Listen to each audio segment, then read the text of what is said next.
We'll have a look at what happened yesterday with the India-Australia women's game. The semi-finals, Australia got 338.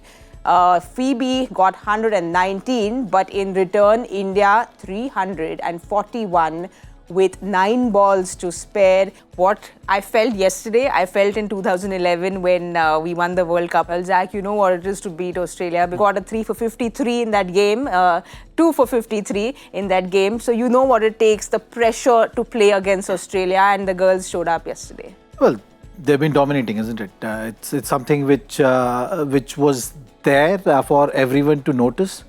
Winning the toss, batting first, scoring 330, 339. No one really would have thought with so much of pressure, add the semi-final pressure, add the big team, all those kind of things. It's always an uphill task, and until someone really believes in. So I think, Harmanpreet also needs to be applauded here because she's led the team well right throughout. Smriti has been scoring runs right throughout the tournament, but when it matters the most, this is the knockout game, you got to have that belief, and someone needed to just make sure that you get the team home. And I think the celebration which DK was talking about, 100 is not the job done. What matters is winning, and I think Jemimah was in that zone, determined to make sure that she gets the team home. So I think 100 is, yes, it's special, but I think being not out and staying and getting the team home was the emotion which was very, very visible at the end of the game. And it was a terrific, terrific victory. You were talking about how she just showed up when required. You spoke about how she has been so vulnerable when she's spoken about what she's gone through, the anxiety that she's gone through. And it's difficult on players because she was dropped in the last World Cup. Even in this World Cup, she was dropped from the side. So there's so much that Jemimah went through, but she held her own under pressure, didn't celebrate. She wanted to get that team past the finish line because she spoke about how India is known to not go past that finish line. So emotions now will be aside, DK. They'll be focusing on what happens on Sunday. It's a big moment for them. They've never won a World Cup, so they've been to a final. It takes a lot. We have a World Cup winner here with us, and he knows what it takes. And they went through quite an incredible run in those 4 weeks because it was a home World Cup. No team had ever won a whole World Cup up till then.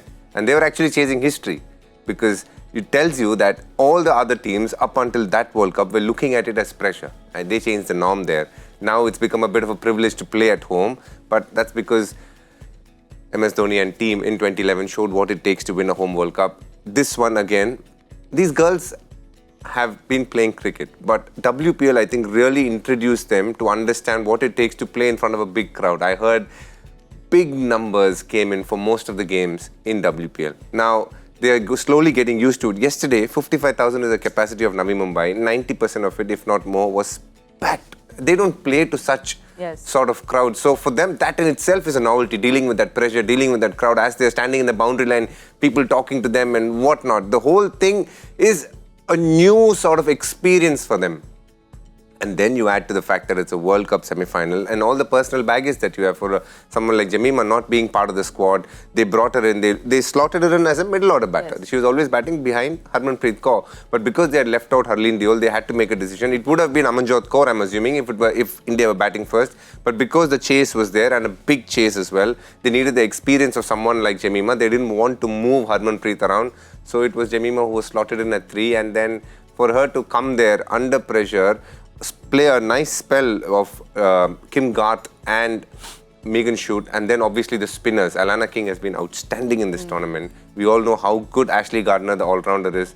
And then we have Sophie Molyneux as well. So that Australian team was exactly what the Australia team of 2000s were. Almost you need to play your best game and you need to expect them to be slightly ordinary on a given day, which they were on the field. They dropped some sitters and they weren't the best on field, but boy, it was a beautiful match in terms of whoever watched that game will say, I want to be part of that Indian cricket team. I want to play the sport. And that's what you play the sport for. A, for your personal performances, but more so you want to inspire a generation that is coming through, watching you play and say, I want to take up this sport. And I can promise you in 10 years' time, there will be some young girls who said, I watched that semi-final and from that day I started watching because I did it like that. I watched Sachin Tendulkar play in 1992 and said, no, I want to play for the country. I want to play cricket.